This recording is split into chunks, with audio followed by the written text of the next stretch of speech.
Paper 67, The Planetary Rebellion.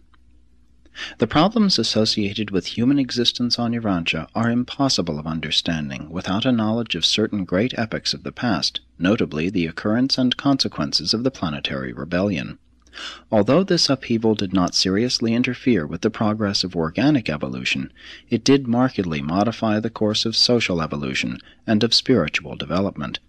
The entire superphysical history of the planet was profoundly influenced by this devastating calamity.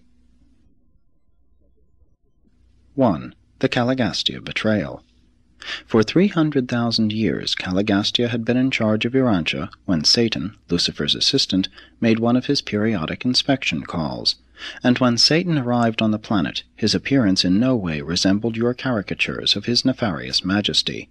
He was, and still is, a Lananandek son of great brilliance, and no marvel, for Satan himself is a brilliant creature of light.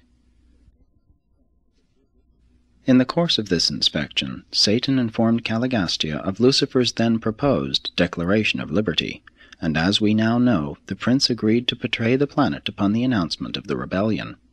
The loyal universe personalities look with peculiar disdain upon Prince Caligastia because of this premeditated betrayal of trust. The Creator's Son voiced this contempt when he said, "You are like your leader, Lucifer, and you have sinfully perpetuated his iniquity. He was a falsifier from the beginning of his self-exaltation, because he abode not in the truth."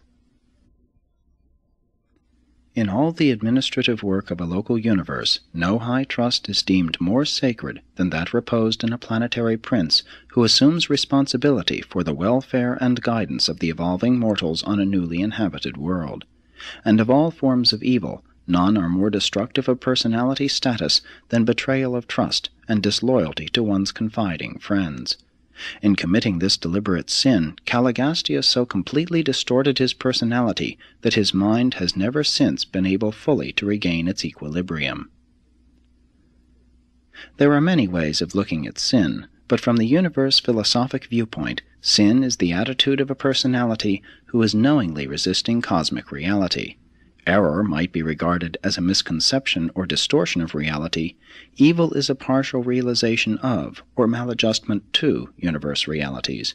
But sin is a purposeful resistance to divine reality, a conscious choosing to oppose spiritual progress, while iniquity consists in an open and persistent defiance of recognized reality, and signifies such a degree of personality disintegration as to border on cosmic insanity. Error suggests a lack of intellectual keenness, evil deficiency of wisdom, sin abject spiritual poverty, but iniquity is indicative of vanishing personality control.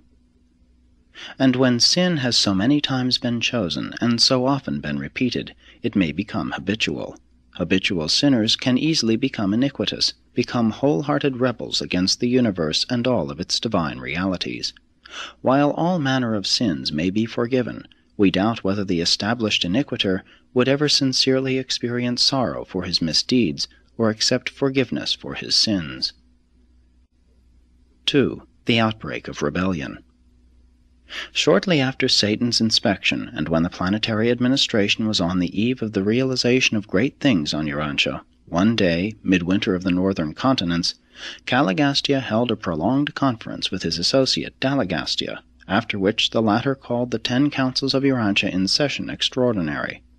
This assembly was opened with the statement that Prince Caligastia was about to proclaim himself absolute sovereign of Urantia, and demanded that all administrative groups abdicate by resigning all of their functions and powers into the hands of Dalagastia as trustee, pending the reorganization of the planetary government and the subsequent redistribution of these offices of administrative authority. The presentation of this astounding demand was followed by the masterly appeal of Van, chairman of the Supreme Council of Coordination.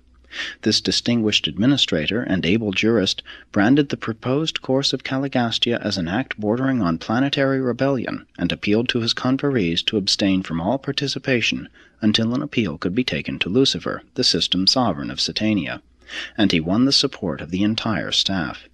Accordingly, appeal was taken to Jerusalem, and forthwith came back the orders designating Caligastia as supreme sovereign on Urantia, and commanding absolute and unquestioning allegiance to his mandates. And it was in reply to this amazing message that the noble Van made his memorable address of 7 hours' length, in which he formally drew his indictment of Dalagastia, Caligastia, and Lucifer as standing in contempt of the sovereignty of the universe of Nebadon, and he appealed to the Most High's Evidentia for support and confirmation.